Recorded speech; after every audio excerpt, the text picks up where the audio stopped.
Seigneur nous bénisse abondamment. Je disais que Dieu te bénisse abondamment. Ce soir, aujourd'hui le 20e, le 20, aujourd'hui le 20, donc 17e jour. 17e jour. Il nous reste combien?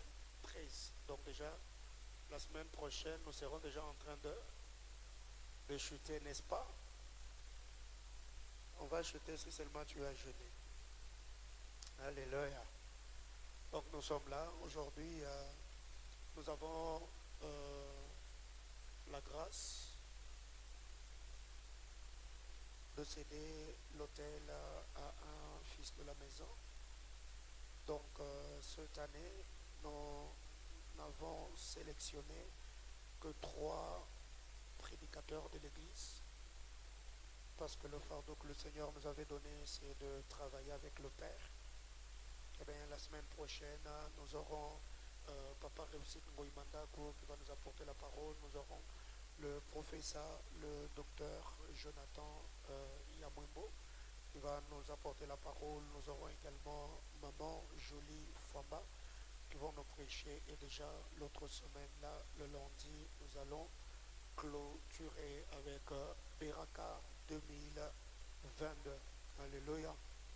Donc aujourd'hui, c'est le berger Francine Billet qui va nous apporter la parole du Seigneur. Il est serviteur à l'église, il est ouvrier à l'église, il est prédicateur à l'église. C'est un homme de Dieu qui n'est pas à présenter au centre missionnaire Manaïm, un homme de prière, un très bon frère, humble, simple et craignant Dieu, très profond dans les Écritures. Alléluia. Amen, amen. Donc vraiment le Seigneur nous a fait grâce d'avoir dans cette juridiction, dans cette commission, beaucoup de serviteurs, des servants de Dieu qui ont l'appel au ministère de la parole. Et ce que nous avons déjà découvert jusque-là, ce n'est pas tout ce que nous avons ici comme grâce. Et je crois que cette année, le Seigneur nous permettra à découvrir d'autres personnes selon son bon vouloir. Que quelqu'un me dise Amen. Ton Amen n'est pas convaincant. Que quelqu'un me dise Amen. Non, je disais que quelqu'un me dise Amen. Yes. Donc cette année, je crois de tout cœur, parce que déjà l'onction de la mission est vraiment là. Donc il y a des prédicateurs dans cette église. Toi, tu vas prêcher seulement 3 fois. On te consacre. Après, tu vas ouvrir une église. Vous croyez? Oui, non? Moi, à Kinshasa, je n'ai fait qu'une année. J'ai fait seulement une année. 2013 à 2014, on m'a consacré pasteur, on m'a envoyé le Kumbaché. Et toi, tu veux devenir qui? Le serviteur les plus anciens de la maison d'Abraham. Ah, je vais te chasser. Alléluia. Donc, je crois de tout cœur qu'il y a beaucoup de grâce, il y a beaucoup de bénédictions ici. Il y a des ministres de Dieu qui ont l'appel, qui ont un bon témoignage, craignant Dieu, des hommes de prière. Alors, du haut de cet hôtel, je vais inviter le berger Francis Millet. Pendant qu'il avance, est-ce que l'on peut acclamer le Seigneur? On acclame Jésus.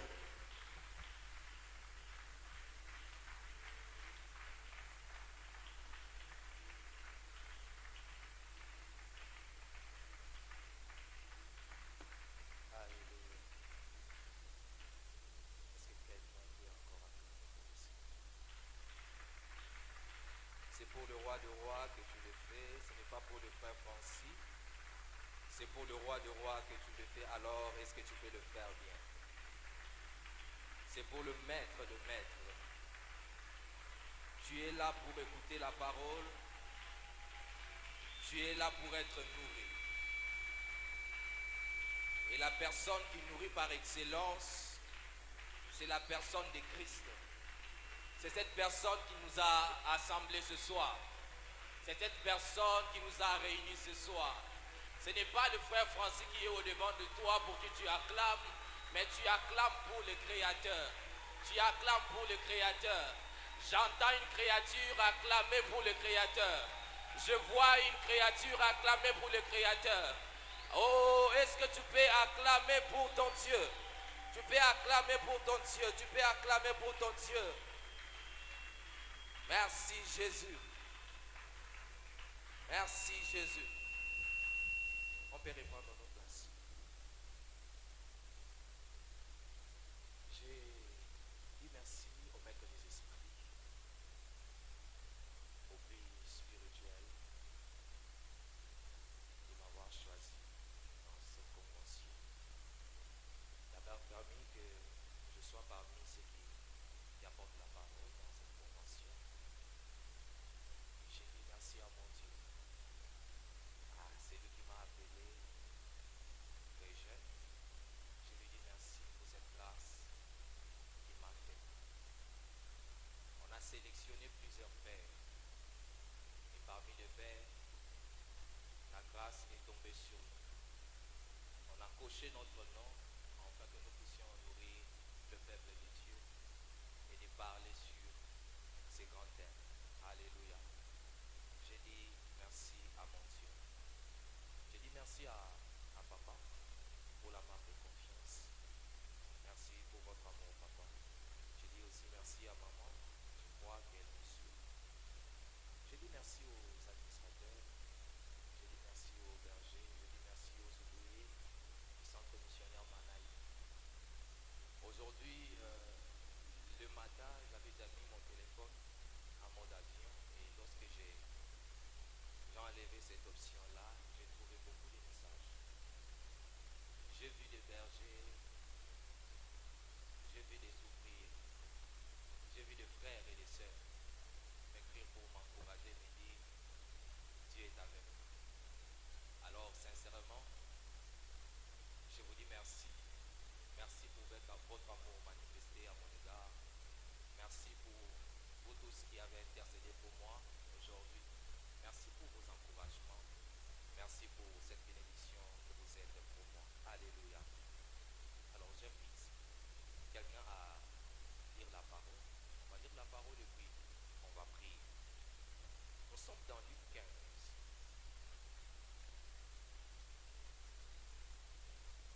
Luc 15.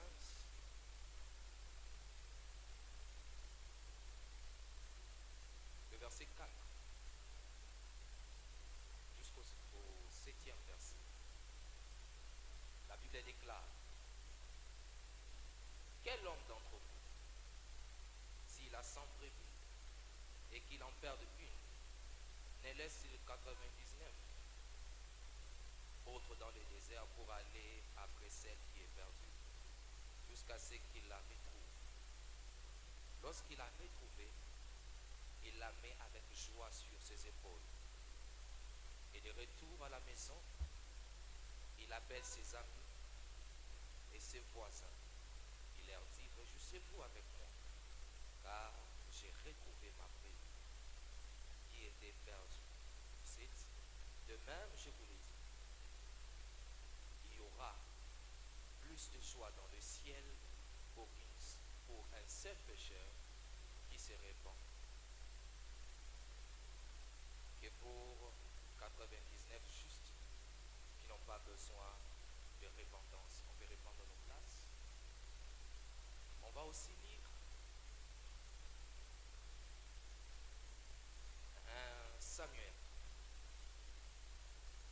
1 Samuel 34. 1 Samuel 34. 1 Samuel, je m'excuse, 1 Samuel 17, verset 34.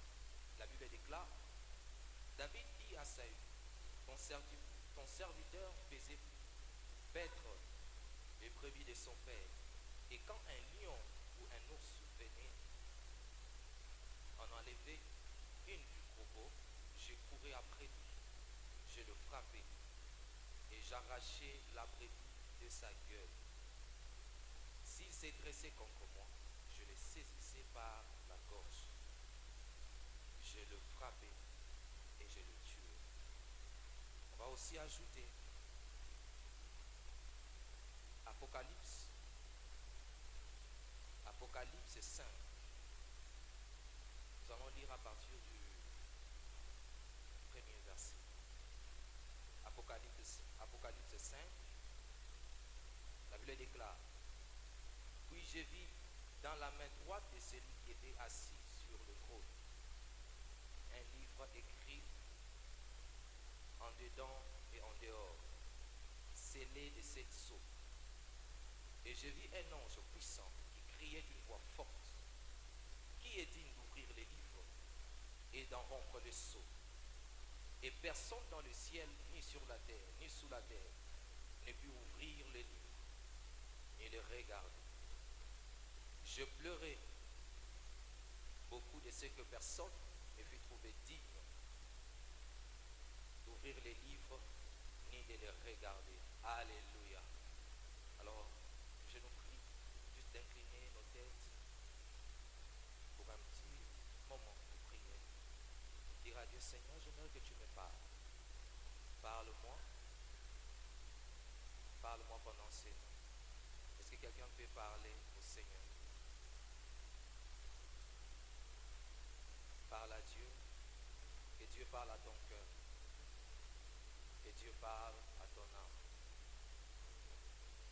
Que Dieu parle à ton cœur. Que Dieu parle à ton âme. Il est écrit dans Actes que lorsque l'apôtre Pierre s'est mis à parler, il a prêché le Christ. Une précision est dans la Bible en disant, ceux qui l'écoutaient eurent le cœur vivement touché. Et la réaction était simple, celle de dire, que devons-nous faire mon frère? Levez de mon cœur et ma prière, Seigneur, ce soir. Et que je parle pas seul, que je ne parle pas seul. Pas mes pensées, oh Dieu. Mais que ton esprit, Seigneur éternel, puisse parler au cœur. Que ton esprit, Seigneur éternel, puisse visiter le cœur. Seigneur éternel, oh Dieu, je ne peux, oh Dieu tout-puissant, toucher leur cœur par éternel, oh Dieu, de grâce, ma propre force. Mais je sais, éternel, oh Dieu tout-puissant, que ta parole est forte et puissante. Éternel, la Bible dit qu'elle est capable de séparer jointure et moelle, âme et esprit. Je demande, Seigneur éternel, que tu me fasses grâce, éternel, enfin de toucher, éternel, cette âme. De toucher, Seigneur éternel, quiconque éternel est dans cette salle, quiconque éternel, au Dieu tout-puissant, est en ligne en train de nous suivre. Merci parce que tu vas le faire. Merci parce que tu le fais déjà. Au nom tout-puissant de Jésus, nous disons Amen. Alléluia. Que le Seigneur soit béni. Le prix d'une âme. Je tiens à bénir toutes les grâces qui ont défilé au haut de cette chair, le Père, qui ont défilé au haut de cette chair en train de qui nous ont nourris, papa et les invités, et le berger grâce qui nous a vraiment bénis ces jours-là. Je tiens vraiment à glorifier le Seigneur pour leur vie. Dans Apocalypse 5, pour ceux qui lisent la Bible, c'est l'histoire de 7 sceaux. C'est l'introduction de l'histoire de 7 sceaux. Et cette histoire, on nous parle de ce que Christ, on nous parle de l'emplacement de Christ devant le trône.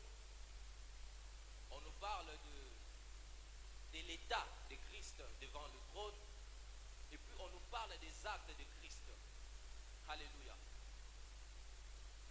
Et le chapitre 5 est juste l'introduction de ce qui va suivre.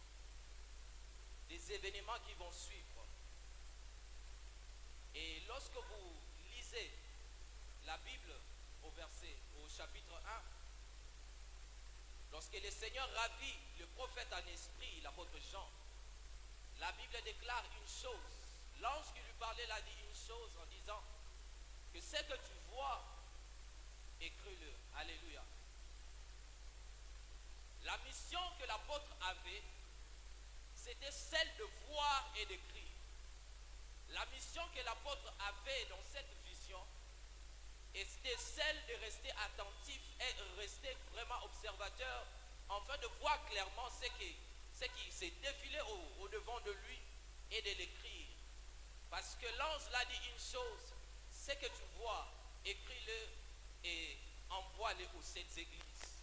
Donc les 7 églises auront des informations précises de par la bonne observation de l'apôtre Jean. Alléluia. Et lorsque vous lisez le chapitre 4, vous allez vous rendre compte que l'homme de Dieu a bien joué son rôle. Parce que lorsque vous lisez le chapitre 4, vous allez voir que l'apôtre est en train de détailler le trône de Dieu. L'apôtre détaille le trône. L'apôtre détaille l'aspect du trône, l'aspect de celui qui est assis sur le trône. L'apôtre détaille ce qui entoure le trône. L'apôtre détaille les êtres qui entourent le trône. L'apôtre détaille les 24 vieillards, détaille leur aspect, détaille leur emplacement, détaille aussi même leur office.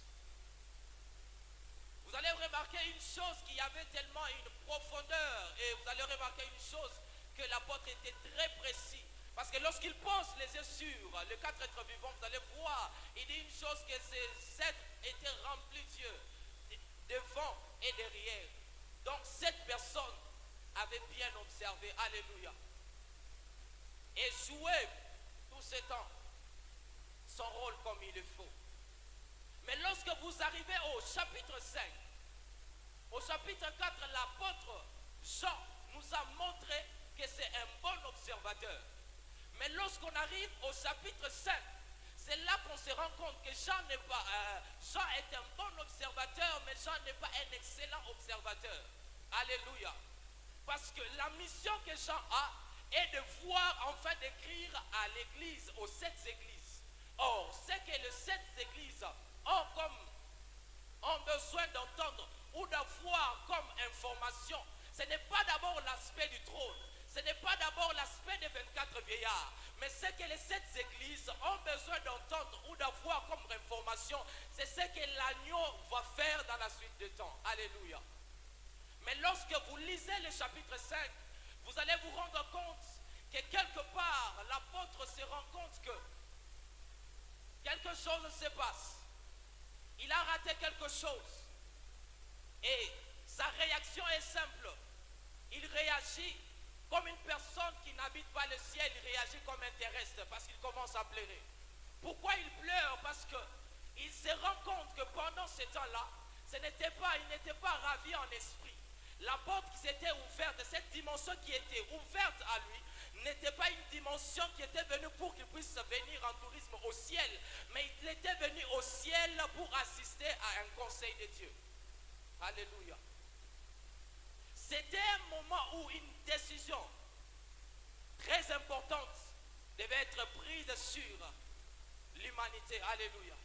Et lorsqu'il se rend compte que le sort de ceux de sa race, il se rend compte que le sort de ceux de sa race n'est pas pris entre les mains. Alléluia. La Bible déclare que lorsque l'ange dit une chose, qui est digne d'ouvrir le livre et d'en rompre le sceau? Il est écrit une vérité là-dedans. La Bible dit une chose: au ciel, sur la terre, sous la terre, personne ne fit trouver dit. C'est là que l'apôtre se rend compte que les 24 vieillards, malgré leur aspect, malgré leur nombre, malgré leur gloire, malgré leur trône, malgré leur couronne, ils sont incapables d'ouvrir le livre et d'en rompre le sceau.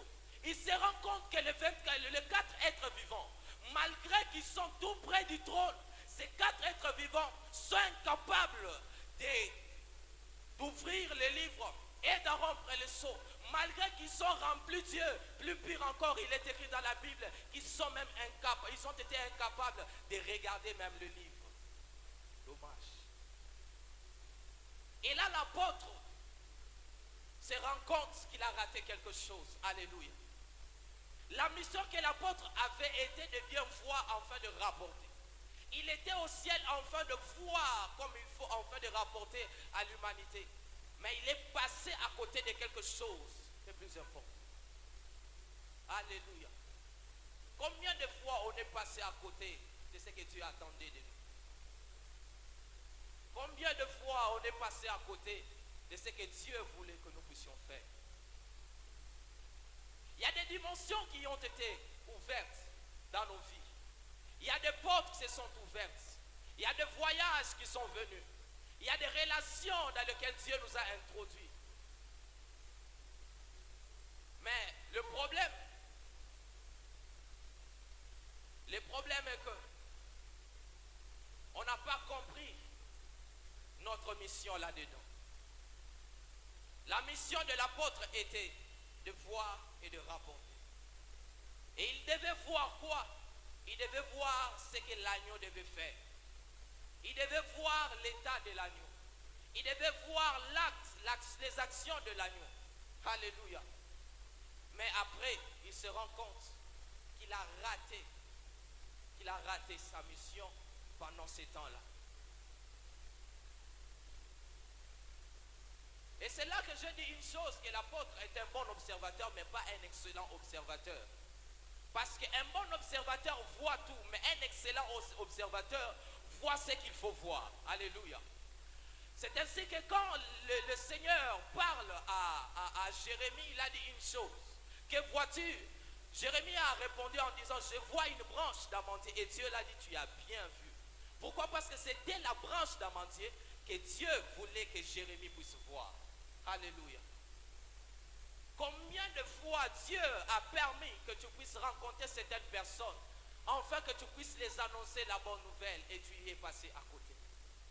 Tu t'es plus attelé sur leur aspect, tu étais plus attelé sur leur argent, tu t'es plus attelé sur leur qualité, tu t'es plus attelé sur leur beauté, tu t'es plus attelé sur leur rang, et tu n'as pas tiré attention à leur âme. Apôtre, c'est que tu vois les aspects des 24 vieillards, les aspects de 4 êtres vivants. Ça entre dans l'expérience personnelle que toi tu as. Mais ce que l'agneau fait, ce que l'agneau accomplit, n'est pas seulement pour toi, mais c'est aussi pour les autres. Alléluia. Ce qui compte, ce n'est pas seulement ce que Dieu donne, mais ce qui compte, c'est ce que nous faisons de ce que Dieu nous donne. Or, quand Dieu nous donne quelque chose, lorsque Dieu nous introduit dans une dimension, c'est que Dieu poursuit quelque chose là derrière. Il faut te rassurer qu'après une dimension, après qu'une dimension est venue sur toi, rassure-toi de connaître quelle est la pensée de Dieu, quel est l'objectif de Dieu caché derrière la dimension. Alléluia.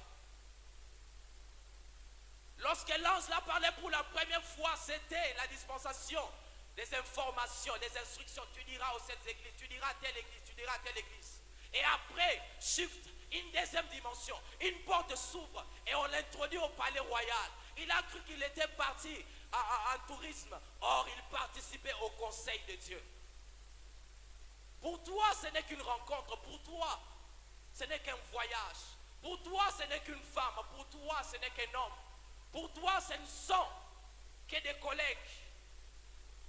Mais derrière le collègue, est-ce que tu vois l'âme? Derrière les qualités, est-ce que tu vois l'âme? Derrière l'argent, la fortune de la personne, vois-tu l'âme? On est plus intéressé à ce qui nous réjouit, nous. On est plus intéressé à ce qui nous fait du bien. On est plus intéressé à nos intérêts à nous, mais pas aux intérêts de Dieu.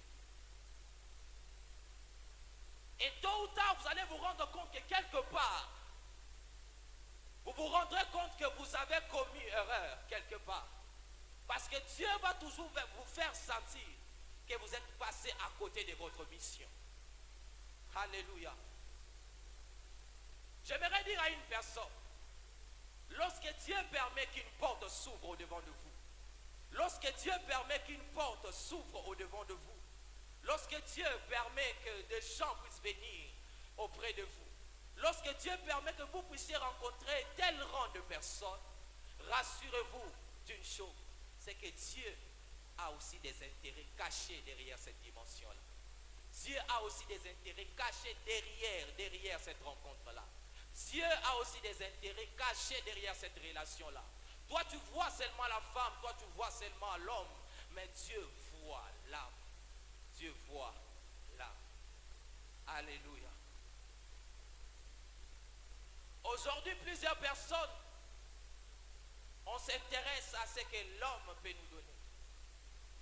Lorsqu'on arrive dans une entreprise, c'est normal qu'on travaille et qu'on soit rémunéré. C'est normal qu'on travaille et que nous puissions jouir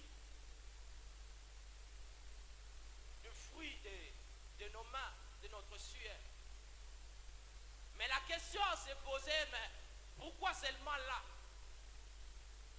Pourquoi seulement ces personnes-là? Pourquoi seulement à cet endroit-là? Or, Dieu ne place pas quelqu'un au hasard. Dieu place quelqu'un là où il le voit. Et lorsque Dieu voit quelqu'un quelque part, c'est pour une mission. Or, en ce temps, Dieu ne poursuit qu'une chose. En ce temps, Dieu ne poursuit qu'une chose. C'est le salut des âmes. Alléluia. En ce temps, Dieu poursuit une chose. C'est l'accroissement du royaume. Est-ce que quelqu'un comprend pourquoi Dieu l'a placé quelque part? Est-ce que quelqu'un comprend pourquoi Dieu a augmenté ta vie financière? Est-ce que quelqu'un comprend pourquoi? Ou sait pourquoi Dieu l'a béni? Tu étais quelque part. C'était normal que tu restes là. Mais Dieu a permis que tu quittes là en t'élevant. Derrière ton élévation, il y a des gens qui s'attachent. Derrière ton élévation, il y a des esprits qui s'attachent. Derrière ton élévation, il y a des hommes que Dieu envoie derrière toi. Mais est-ce que tu prends la peine de lui présenter Christ? Est-ce que tu prends le temps de lui présenter Christ? J'aimerais dire à une personne, prêcher Christ, ce n'est pas question de maîtriser d'abord beaucoup de versets ici. Prêcher Christ, c'est seulement la parole que toi tu as là. La parole que toi tu avais entendue pour croire. Le simple mot que toi tu maîtrises.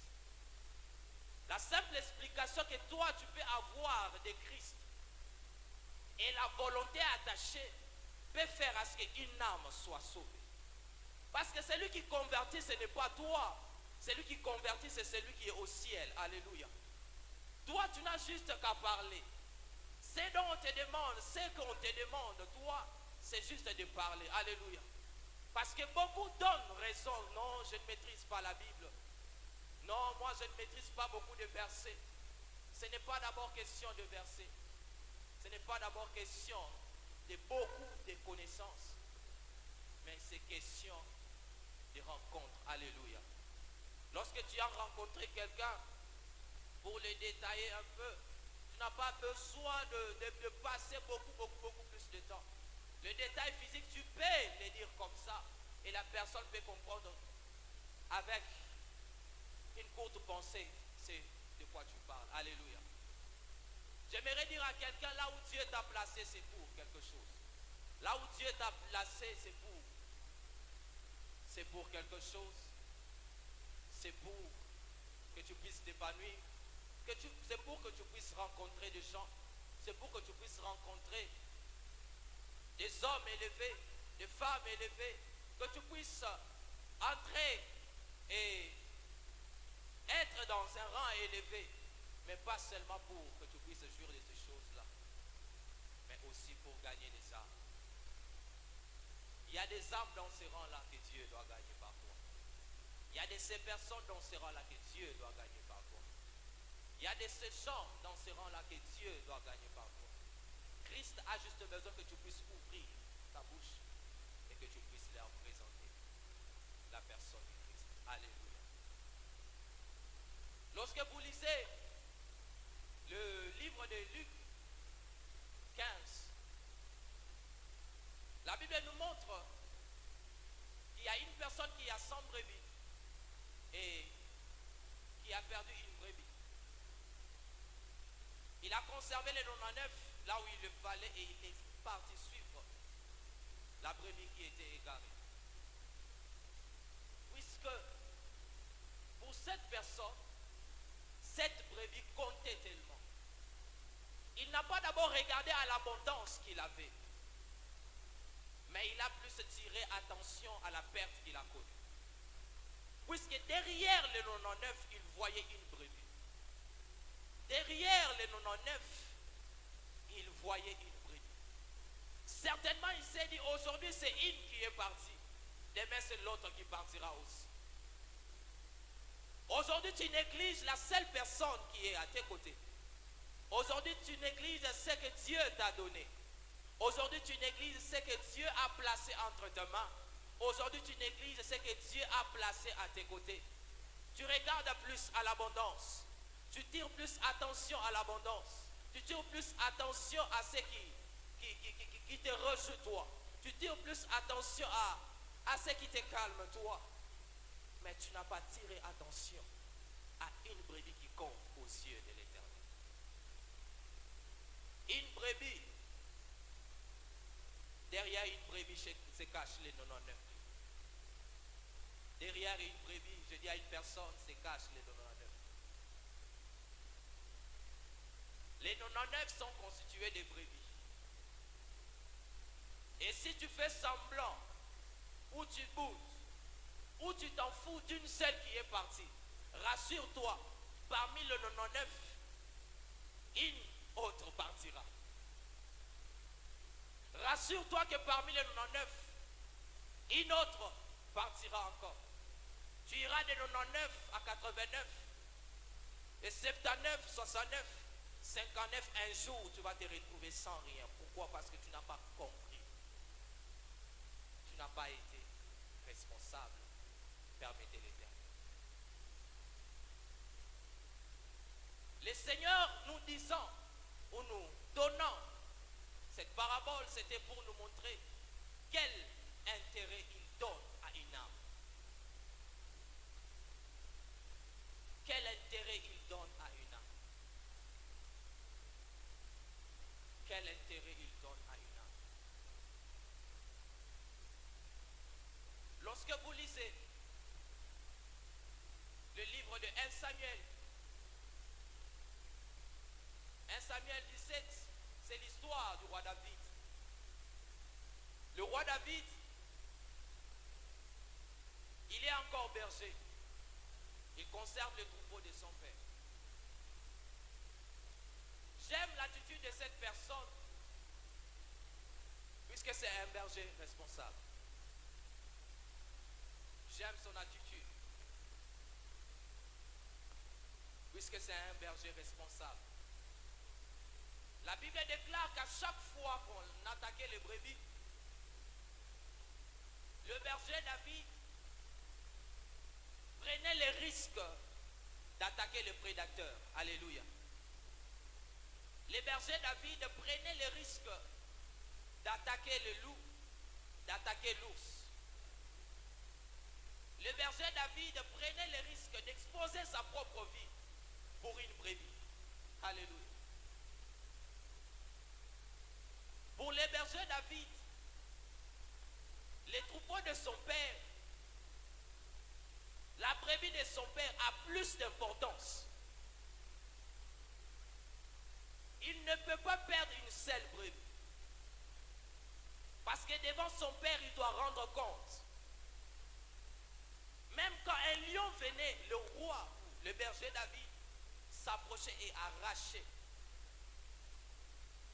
la brebis duquel. Mais lorsque vous lisez le livre de 2 Samuel, chapitre 11, 14 à 15, vous allez vous rendre compte d'une chose. Que le berger David, devenu roi David, là il est face à quelque chose.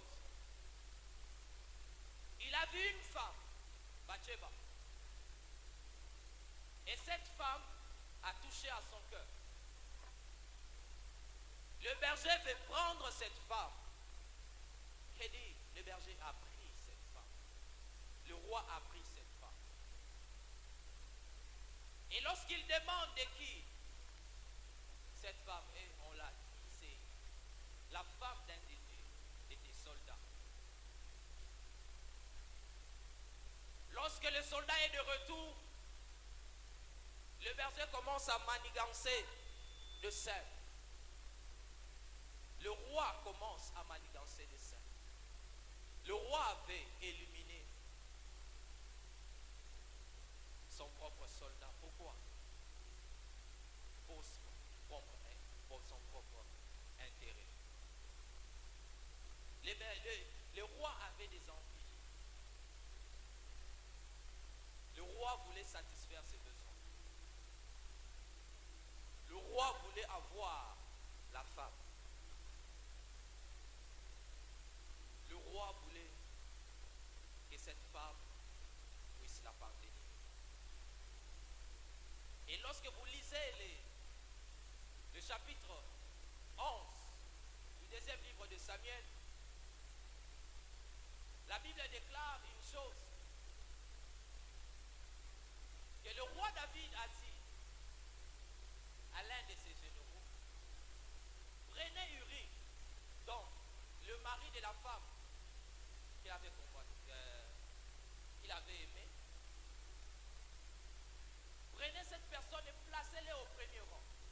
Or, ceux qui sont exposés au premier rang, ceux qui sont placés au premier rang sont le plus exposés. Donc en les plaçant là, c'est que le roi s'attendait à une chose, à ce que cette personne puisse mourir. Et dans sa lettre, il précise bien placer là, afin que quand on va attaquer, qu'il puisse mourir.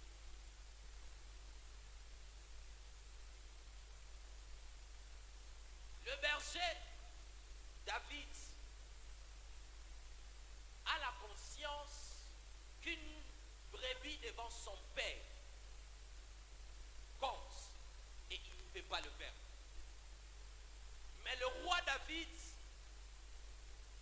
est capable d'ôter une âme pour satisfaire ses besoins. Le berger David est capable de prendre le risque d'exposer sa propre vie. Le berger David est capable d'affronter les lions. Quel danger! Le berger David est capable d'affronter l'ours. Est-ce que vous voyez la gabarit de l'ours?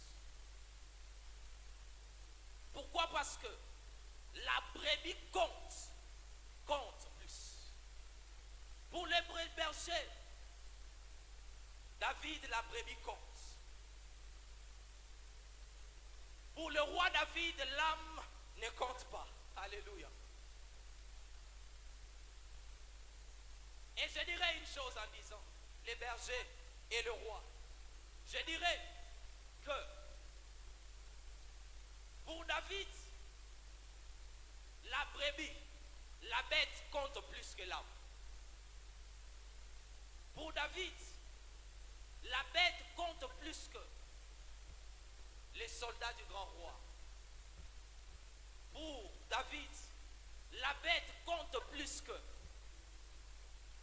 la vie de quelqu'un. C'est lui qui était capable de sauver la vie à un animal, est capable de doter une vie à un humain juste pour satisfaire ses besoins. C'est lui qui est capable d'exposer sa propre vie. Dans les jours à venir, devient capable de doter une vie afin de satisfaire ses besoins. Le berger David est capable de sauver la vie de la brebis de son père. Mais lorsqu'il s'agit de l'âme de Dieu, le berger David s'en fout totalement. Ce qui compte pour lui, c'est ses besoins. Combien de fois nous avons sacrifié des gens? Combien de fois nous avons éloigné des gens loin de nous alors que ces gens comptaient sur nous? Combien de fois Tu as laissé une personne mourir comme ça alors que tu avais la solution, alors que tu pouvais sauver cette personne. Il y a des gens aujourd'hui, il est capable de laisser un malade mourir. Il est capable de laisser une famille qui vient au-devant de lui, demandant secours, mais de se faire du bien, de faire des sorties, alors qu'il a le moyen d'aider cette personne. Bien-aimés frères, le moyen que tu as, Dieu ne te l'a pas seulement donné pour toi-même. Parce que Dieu ne nous bénit pas seulement pour nous-mêmes. Dieu nous bénit aussi pour les autres. Alléluia. À Abraham, on a dit, tu seras béni et tu seras une source de bénédiction. Donc, si jusque-là, tu n'arrives pas à bénir, à faire du bien aux autres, rassure-toi, tu n'es pas encore béni. J'aimerais dire à une personne en ces lieux, ne sois pas le roi David capable de tuer une personne pour tes envies, capable de sacrifier une vie pour tes envies, mais sois le berger David capable d'offrir sa vie afin de conserver une âme. J'aime la royauté, mais la royauté de David nous a présenté ses mauvais côtés. J'aime la royauté, mais la royauté de David nous a présenté le côté sombre de l'homme de Dieu. À toi qui es roi, à toi que Dieu a appelé ta parole. Tu es celui qui conserve ou tu es celui qui perd. Tu es celui qui conserve ou tu es celui qui perd. Aujourd'hui, ce qui nous enchante le plus, ce qui compte plus pour nous, ce sont les 99. Ce sont ceux qui sont dans l'abondance. C'est derrière eux que nous.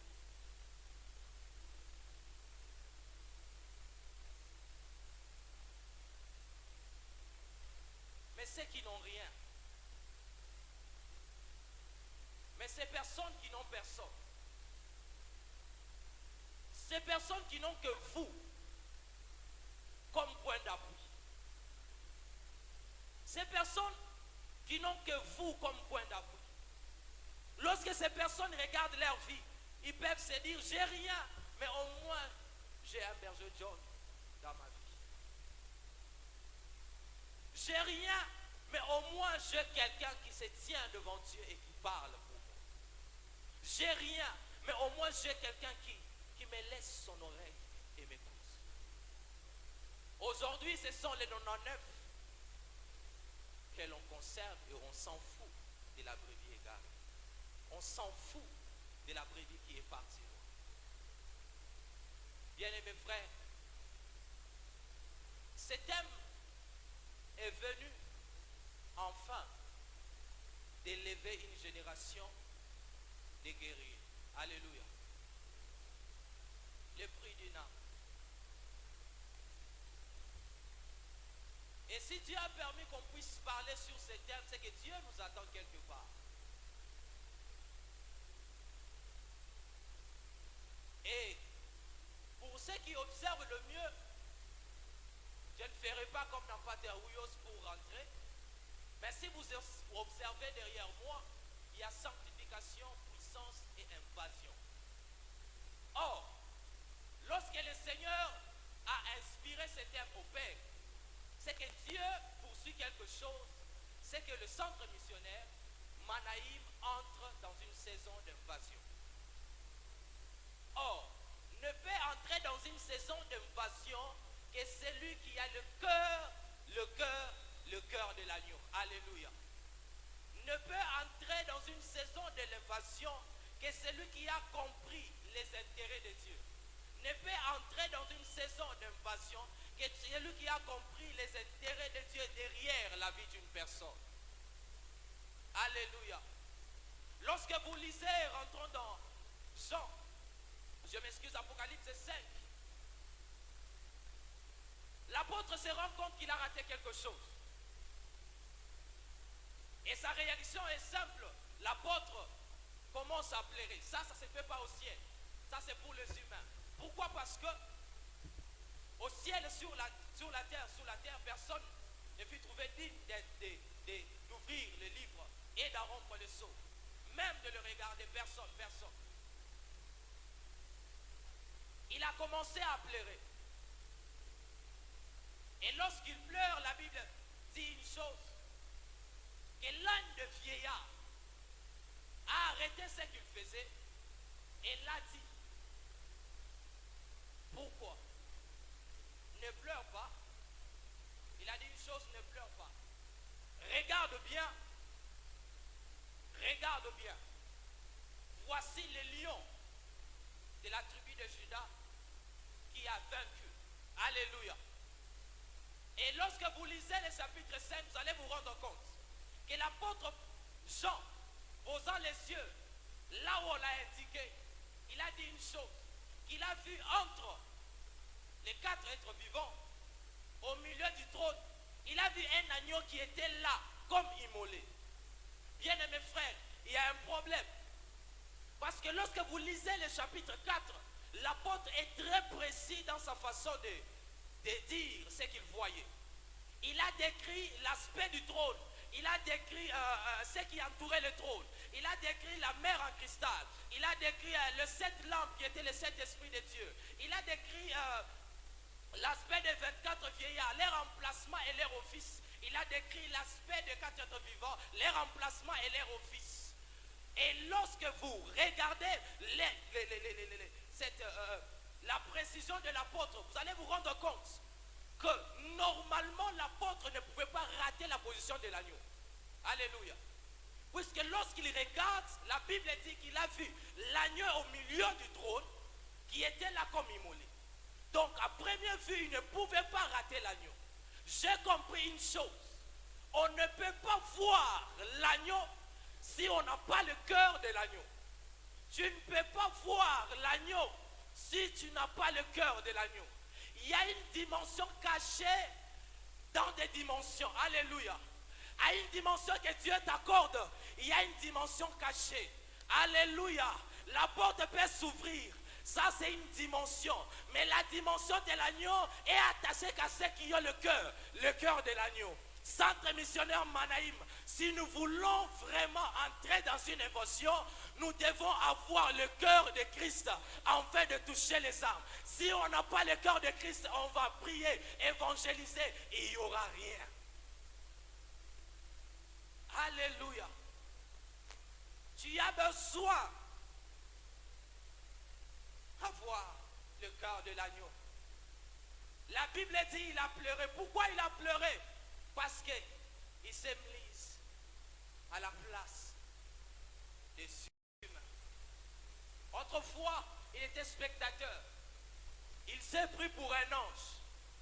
Mais après, il s'est rendu compte qu'il était humain parmi les anges. Et le sort de ceux de sa race était en jeu. Et lorsqu'il manifeste le cœur d'un intercesseur, lorsqu'il manifeste le cœur d'un enfant de Dieu, c'est là qu'il peut voir l'agneau. Alléluia. J'aimerais dire à une personne, il y a certaines dimensions que Dieu vous accorde, nous accorde. Mais dans ces dimensions est cachée d'autres dimensions. Il y a certaines élévations que Dieu nous accorde, mais dans cette élévation est cachée d'autres élévations. Mais l'autre élévation est décodée que par le cœur que tu manifestes, par l'intérêt que tu donnes à Dieu, par l'intérêt que tu donnes à la vision que Dieu a. Alléluia. Mais pour que l'apôtre cesse de pleurer, quand l'apôtre manifeste le cœur d'un enfant de Dieu, quand l'apôtre se met à la place des humains, prend la place du monde, de la terre, il faut qu'une personne arrête son office et vienne pour nous parler. Alléluia. Il faut qu'une personne arrête son office et vienne pour lui parler. Pour que le monde puisse arrêter de se lamenter, de pleurer dans le péché. De croire qu'ils sont dans le gouffre, de croire qu'ils ne peuvent pas hériter le royaume. Il faut qu'une personne qui prie arrête de prier et le parle. Alléluia. Il faut qu'une personne qui lit la Bible, après avoir lu la Bible, et parle à l'humanité. Alléluia. Ces hommes et ces femmes, à part votre prière, ont besoin que vous puissiez parler. La Bible dit une chose en disant, comment entendront-ils s'il n'y a personne qui parle? Pour qu'ils entendent, on doit parler. Or, si nous devons parler, on ne doit pas parler n'importe comment. On doit parler comme les apôtres. Alléluia. On doit parler comme les apôtres. Cet homme en venant n'est pas venu pour frustrer les gens. N'est pas venu pour culpabiliser une personne. Mais cet homme est venu enfin de réveiller une génération de guerriers. Cet homme est venu pour réveiller une génération des hommes du réveil. Alléluia. Alléluia. Alléluia. Alors, le prix d'une âme. Si on doit apprendre tout ce qu'on a appris et rester là-dedans, il ne fallait pas que ces assises aient lieu. Si on doit écouter tout ce qu'on a écouté, il ne fallait pas qu'on puisse venir enseigner pendant ces 30 jours. Alléluia. C'est que Dieu, en nous donnant cet œuvre, Dieu nous attend quelque part. Alléluia.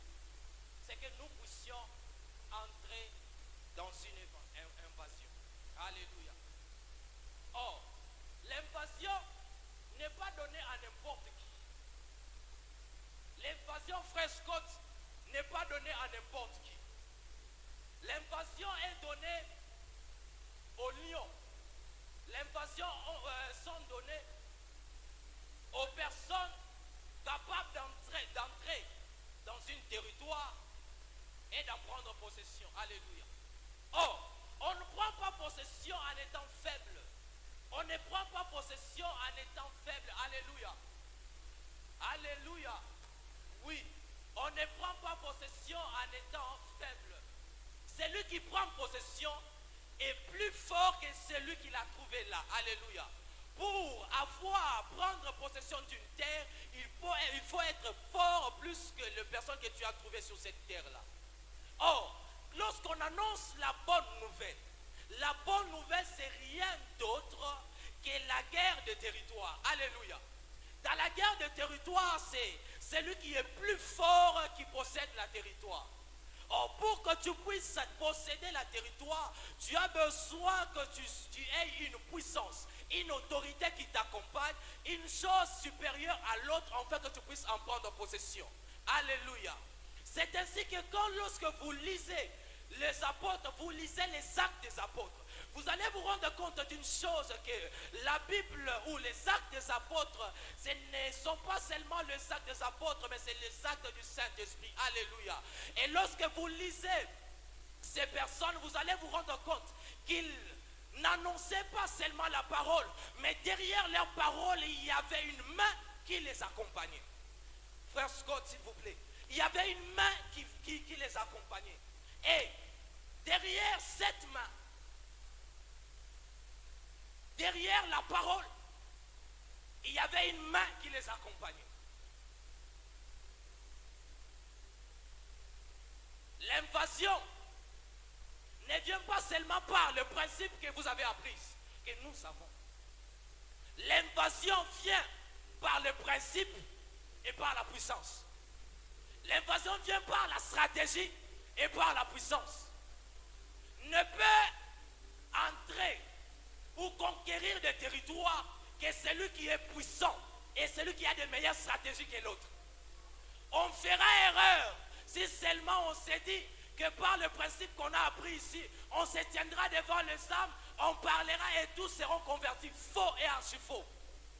Lorsque vous lisez dans la Bible, vous allez vous rendre compte d'une chose. Que l'apôtre Paul annonce la parole au préconsul. Lorsqu'il annonce la parole, la Bible déclare une chose, que les préconsuls étaient disposés à recevoir Christ.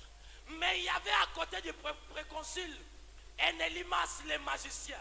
Et cette personne, la Bible déclare, il faisait opposition à ce que Paul disait. Et quand Paul se rend compte qu'il y a opposition entre lui et l'âme, entre la parole et l'âme, Paul comprend une chose, que ici ce n'est pas seulement question de parole, mais aussi question de puissance. La Bible déclare, il regarda le magicien et il a dit une chose, que la main de l'Éternel vienne sur toi. La main qui accompagnait les apôtres, elle doit être sur nous, afin que nous puissions entrer dans une invasion. Écoutez une chose, il n'y a pas seulement sanctification, il y a puissance et puis invasion. Puisque l'invasion n'a pas de sens s'il n'y a pas de puissance. L'invasion n'a pas de sens s'il n'y a pas de puissance. Invasion faible égale à l'évangile faible. L'évangile puissant est égal au labrasuta labashandaraba. Égal à une évangile capable, une évangile accompagnée par la puissance. J'aimerais dire une chose à quelqu'un, tu as besoin de la puissance afin que tu puisses toucher d'autres âmes. Il y a des âmes que tu peux convertir, amener à Christ par tes paroles, mais il y a d'autres âmes qui sont têtues. Ils ont besoin de voir la main de Dieu afin qu'ils puissent comprendre que le chemin que je dois suivre n'est pas celui-ci, mais celui-là. J'aimerais dire à une personne, tu n'as pas besoin seulement de paroles, mais aussi de puissance. Le bruit d'une âme, c'est aussi la puissance, frère. Le bruit d'une âme, c'est aussi la puissance. C'est ainsi que l'apôtre Pierre, comprenant cela, il a dit une chose. Seigneur, maintenant, vois leurs menaces. Vois leurs menaces. Vois leurs menaces. Donne à tes serviteurs d'annoncer ta parole avec une pleine assurance. Et qu'en étendant ta main, qu'il se fasse des prodiges, des miracles et des signes. Qu'il se fasse des prodiges, des miracles et des signes. À la parole, on doit ajouter des miracles. À la parole, on doit ajouter des signes. À la parole, on doit ajouter la bonne main de Dieu. Les personnes qui ont de grandes églises, regardez bien, ce sont des personnes qui n'ont pas seulement la parole, mais qui ont aussi la puissance. Voyez-vous que les gens suivaient Christ au hasard? Non. Les gens suivaient Christ parce qu'il donnait des solutions. Tu veux qu'on te suive? Mais donne-nous des solutions, frère. Tu veux qu'on te suive? Mais donne-nous des solutions. Oh, j'aimerais dire à une personne dans ces lieux, il y a des dimensions où tu arrives quelque part, tu annonces la bonne nouvelle. Il y a une personne à côté incrédule, il doute de ce que tu dis. Mais gloire à Dieu parce qu'à côté il y a aussi un malade. Gloire à Dieu parce qu'à côté il y a une personne qui a un problème.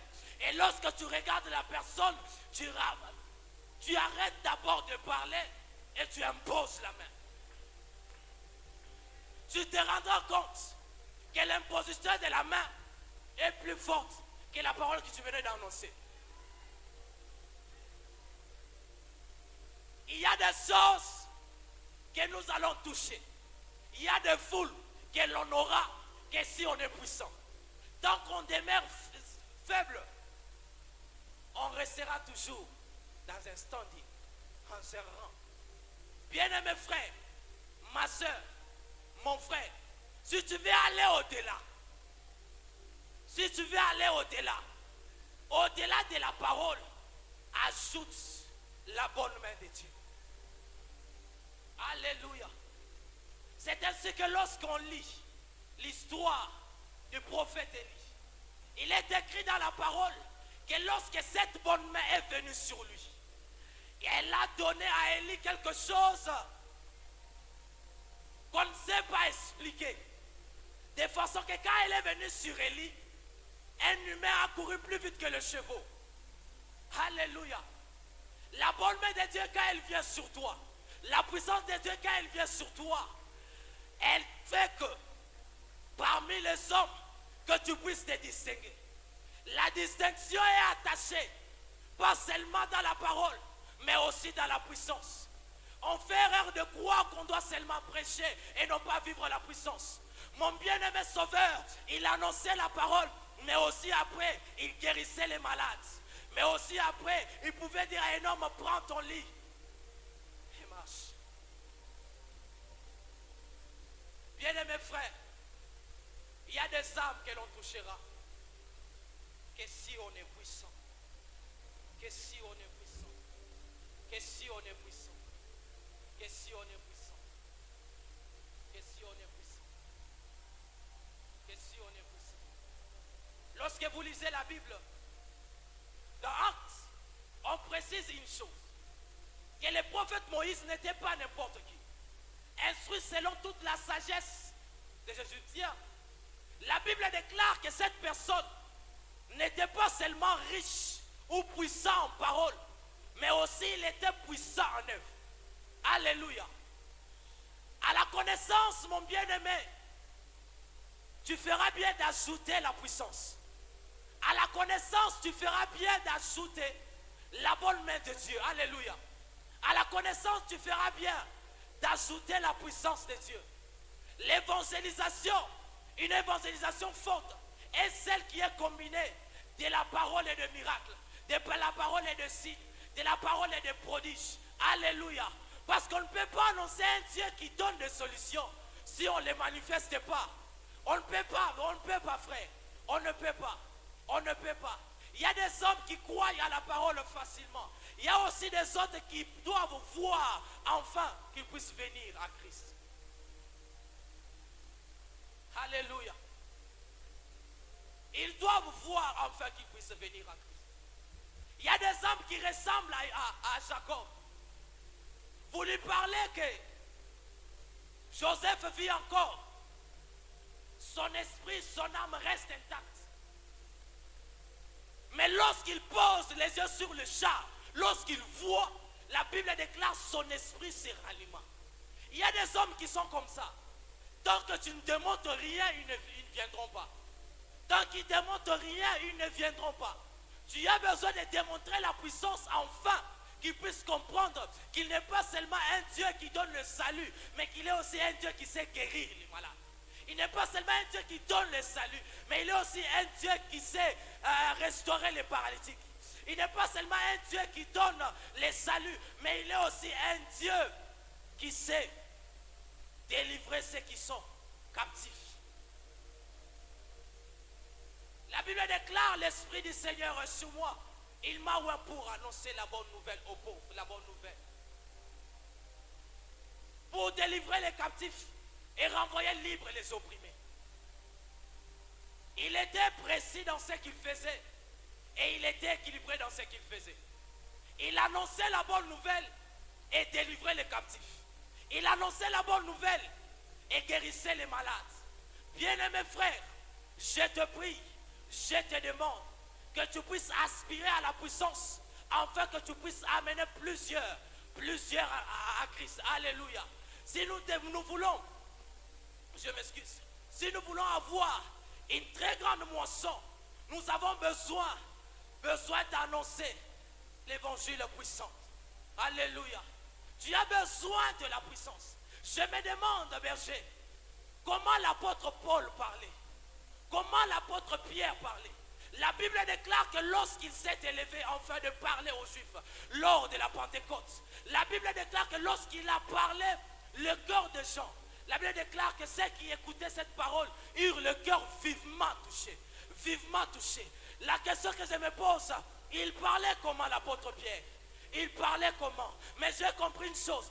Derrière la parole de l'apôtre Pierre, c'est caché une puissance. Cette parole, cette puissance était capable de percer le cœur, de toucher le cœur, de sorte que le cœur s'est retrouvé en insécurité et pouvait dire, oh mon frère, que devons-nous faire? Des paroles faibles, une moisson faible. Des paroles puissantes, une moisson puissante. Des œuvres faibles, une moisson faible. Des œuvres puissantes, une moisson puissante. Si nous voulons embraser le Qatar, ce n'est pas seulement en parlant, mais c'est aussi en démontrant. C'est ainsi que quand Paul parle, il dit ma prédication, mon évangile ne repose pas sur des discours persuasifs de la sagesse humaine, mais sur la démonstration. Sur la démonstration. Donc, ce que je prêche, je le démontre. Christ est capable de guérir, je guéris. Christ est capable de faire marcher un paralytique, je touche et il peut marcher. Christ est capable de guérir, de croître. Je peux toucher que ça peut disparaître. Dès qu'il se disparaît, c'est pourquoi? Parce que j'ai annoncé et j'ai démontré. Bien-aimé, dire une chose c'est bien, mais le démontrer c'est mieux. Le meilleur exemple c'est Christ. Lorsqu'il parle, il démontre aussi. Lorsqu'il parle, il démontre aussi. Ce dont tu as besoin, ce n'est pas seulement tu n'as pas seulement besoin de paroles, mais tu as besoin aussi de la puissance.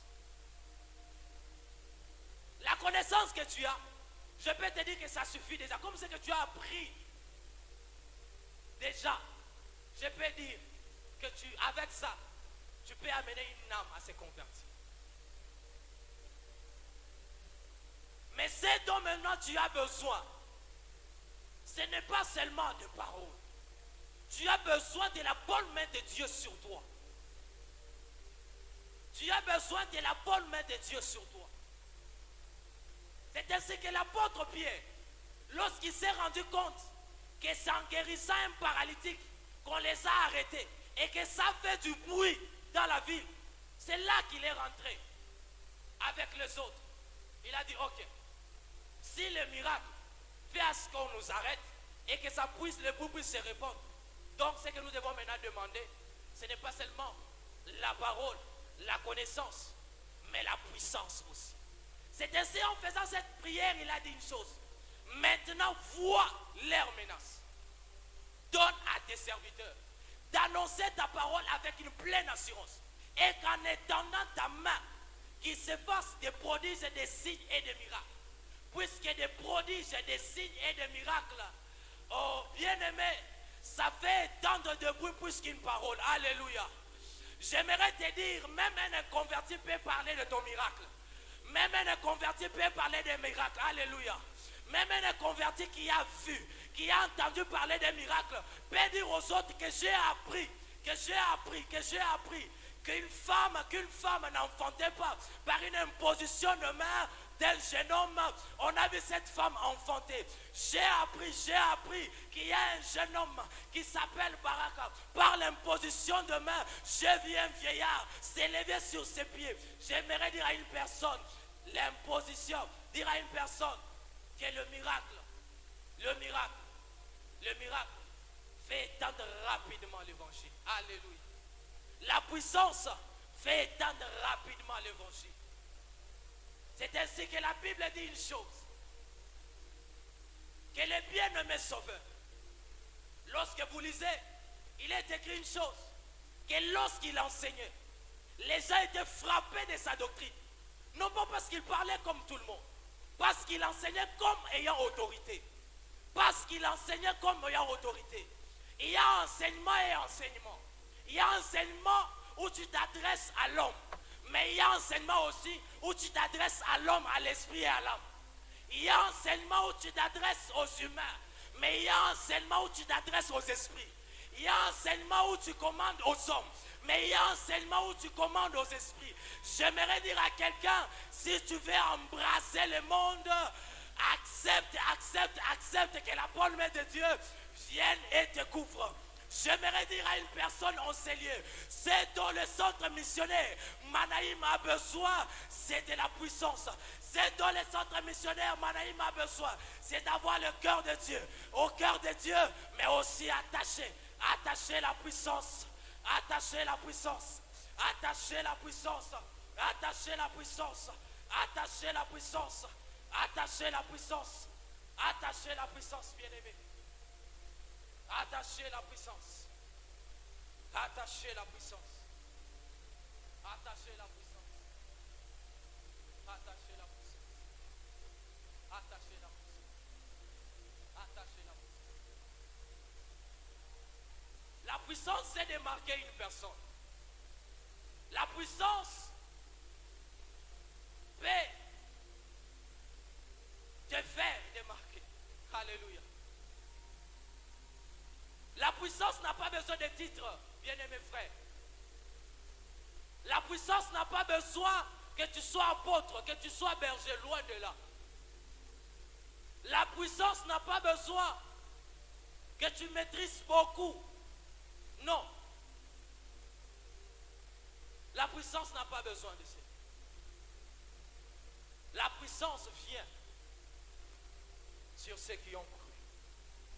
La puissance vient sur ceux qui ont Christ. La puissance vient sur la personne qui a Christ. Et elle peut te démarquer. Et ainsi que lorsque vous lisez Acte 8, vous allez vous rendre compte d'une chose. Il n'était pas apôtre, il n'était pas compté parmi les apôtres. Mais il a fait quelque chose que plusieurs n'ont pas fait dans la Bible. Je parle de Philippe. La Bible déclare que lorsque Philippe est descendu à Samarie, cette personne a tellement démontré la puissance de Dieu qu'une ville s'est offerte à lui enfin de recevoir Christ. Pas besoin de titre pour démontrer la puissance. La Bible déclare que là où il est parti, il n'y avait pas n'importe qui. Il y avait déjà quelqu'un qui avait pris ce territoire en possession, un magicien. Et il est écrit que ce magicien faisait des choses qui éblouissaient les hommes. Pour les hommes, c'était ça la puissance. Mais lorsque celui qui avait la réelle puissance et la vraie puissance est arrivée, une démarcation a été vue. Alléluia. La Bible déclare qu'il a fait tellement de miracles qu'il a aussi annoncé la parole, de sorte que les gens venaient avec des livres magiques et jetaient aux pieds des apôtres. Alléluia. Parce que ces gens ont vu ce qu'ils n'avaient jamais vu. J'aimerais dire à quelqu'un, pour appuyer ma pensée, il y a des villes qui reçoivent la parole et se convertissent. Mais il y a aussi des villes et ils sont habitués à la démonstration. Tu démontres, ils acceptent. C'était ça la vie de Samarie. Il y avait un magicien là qui démontrait des choses pour que ces gens puissent accepter l'évangile de Philippe. Il devait aussi démontrer une puissance plus que celui de l'autre. Et j'aime une chose, la Bible déclare qu'il a fait tellement de miracles que les gens eurent la joie dans leur cœur. La joie dans leur cœur. Il y a de ces personnes qui vont croire, qui auront la joie que lorsque vous leur accordez des solutions. La Bible déclare que Philippe a démontré la puissance de Dieu. Ceux qui étaient lépreux étaient purifiés. Ceux qui étaient paralytiques se mettaient sur leurs pieds. Ceux qui étaient malades étaient guéris. Pourquoi? Parce que la puissance de Dieu était démontrée. J'aimerais dire au centre missionnaire Manaïm, au Katanga, il y a des personnes qui écoutent la parole et se convertissent. Mais aussi au Katanga, il y a des personnes qui doivent écouter aussi voir afin qu'ils puissent se convertir. Et ce dont tu as besoin maintenant, c'est de la bonne main de Dieu sur toi, afin que tu puisses annoncer la parole et l'annoncer puissamment. J'aimerais dire à une femme en ces lieux, ce dont tu as besoin, c'est que Dieu puisse étendre sa main sur toi et qu'il puisse accomplir des miracles par toi. La puissance de Dieu est ce que nous avons besoin maintenant. Maintenant, il y a des gens qui font aussi des fausses miracles. Maintenant, il y a des gens qui font des choses. C'est dont maintenant l'Église a besoin. Ce n'est pas seulement de s'arrêter à parler, mais aussi à démontrer que notre Dieu est vivant et il est puissant. Tu as besoin de démontrer que tu possèdes un Dieu puissant, un Dieu grand, un Dieu qui est capable de toucher l'âme, de toucher le corps, de toucher l'esprit. Tu as besoin que Dieu étende ta main sur toi et qu'il puisse faire des choses afin que le monde puisse réellement croire que l'Éternel est capable de convertir le cœur, d'amener l'homme au changement, mais aussi d'accorder la solution et la paix dans le corps. Tu as besoin de la puissance de Dieu, afin que le monde puisse témoigner que Dieu est capable de se servir même des jeunes, de se servir des hommes faibles, des hommes qui sont, qu'on peut dire, faibles, moindres, pour manifester sa puissance. La puissance de Dieu, c'est ce dont l'Église a besoin maintenant. Tu as besoin de démontrer la puissance de Dieu. L'église de Christ n'est pas une église faible. L'église de Christ n'est pas une église faible. C'est l'église constituée des hommes et de femmes fortes, des hommes et de femmes puissantes, des hommes et de femmes capables de s'élever, de conquérir des territoires. Ceux qui impactent, ceux qui prennent possession des territoires sont des gens puissants en parole et puissants en œuvre. Tu veux mourir sans nom, tu veux mourir sans impacter, tu veux mourir sans pour autant laisser un nom, laisser l'influence, mais sans puissance. Mais si tu veux laisser des traces, si tu veux laisser des traces, si tu veux laisser des traces, tu as besoin que la puissance de Dieu puisse descendre sur toi. Je ne sais pas à qui je parle ce soir, mais Dieu m'a dit une chose, même ceux qui me suivent en live, même ceux qui sont en ligne, je prie que la main de Dieu puisse s'apaiser sur vous, puisse s'apaiser sur vous. À toi qui me suis, que tu sois malade, que tu sois paralytique, que tu aies un problème compliqué, j'aimerais te dire que quand la bonne main de Dieu descend sur un humain, descend sur le Fils de l'homme, elle est capable de donner des solutions, d'accorder la paix à l'âme, à l'esprit et au corps. J'aimerais dire à une personne, la puissance de Dieu, c'est ce dont tu as besoin.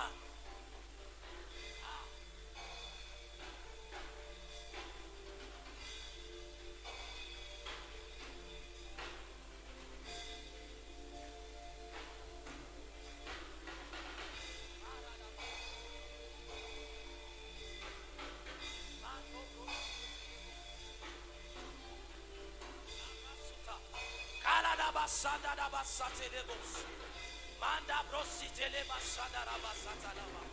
Manda brosata la basada nama. Karada baba baba bos. Les bruits vont courir. Il y aura des bruits que s'il y a des œuvres. Il y aura des bruits que s'il y a une puissance. Il y aura des voisins que s'il y a une puissance. Il y aura des voisins que s'il y a une puissance. Il y aura des voisins que s'il y a une puissance. Il y aura des voisins que s'il y a une puissance. Il y aura des voisins que s'il y a une puissance. Il y aura des voisins que s'il y a une puissance. Un ministère puissant est constitué de la parole et de la puissance. Un ministère influent est constitué de la parole et de la puissance. C'est dont tu as besoin, c'est de la puissance de Dieu pour influencer, pour impacter, pour amener beaucoup à Christ. C'est la puissance, c'est la puissance, c'est la puissance. Éternel Dieu, étends ta main sur ces 12 requêtes. Éternel Dieu, étends ta main sur les 12 requêtes. Éternel Dieu, étends ta main sur ces 12 requêtes. Éternel Dieu, étends ta main sur ces 12 requêtes. Éternel Dieu, étends ta main sur ces 12 requêtes. Ratolabea satalaba shandanama. Que celui qui est malade, Seigneur, guéris-le. Que celui qui est malade, guéris-le, Seigneur. Celui qui a besoin d'argent, Seigneur, pourvois. Celui éternel, au Dieu de grâce, qui a besoin de se marier, Seigneur éternel, donne le moyen. Éternel, au Dieu Tout-Puissant. Et donne, Seigneur éternel, au Dieu Tout-Puissant. Donne l'homme. Seigneur, je prie au Dieu Tout-Puissant que celui qui a besoin, éternel, au Dieu, de voyager, éternel, au Dieu Tout-Puissant, ouvre les portes, Père. Ouvre les portes, Père. Ouvre les portes, Père. Ouvre les portes, Seigneur. Ouvre les portes, Père. Rasuta la bashanda da basa. Ratana masate lebos. Marada basanda daba. Suta da baba baba bosaka. Reka ya basute lebosa. Manda da baba bosata la baya. Rota da basuta la ba. Lepa witeleva. Sukete lebosa. À toi qui es malade, que la bonne main de Dieu vienne sur toi. À toi qui es malade, que la bonne main de Dieu vienne sur toi. À toi qui es malade, que la bonne main de Dieu vienne sur toi. À toi qui as des douleurs, que la bonne main de Dieu vienne sur toi maintenant. À toi qui as mal, que la bonne main de Dieu vienne sur toi. Qu'elle vienne sur toi. Qu'elle vienne sur toi. Qu'elle vienne sur toi. Qu'elle vienne sur toi. Qu'elle vienne sur toi. Rasutalaba Shandadaba. Oradaba Satalabaya. Manda brosatelebasa. Rekayabadalaba satelebosa. Darababababosa. Jésus. Basaketelebos. Kababababosa. Maledekayabasa. Rakela brasutelebosa. Manda brosatalaba. Elle sait distinguer les hommes. Elle sait distinguer les femmes. La puissance amène la distinction. La puissance amène la démarcation. Tu veux te démarquer de plusieurs. Appelle la puissance sur toi. Tu veux te démarquer de plusieurs. Que la puissance de Dieu vienne sur toi. J'appelle la puissance. J'appelle la puissance. J'appelle la puissance. J'appelle la puissance.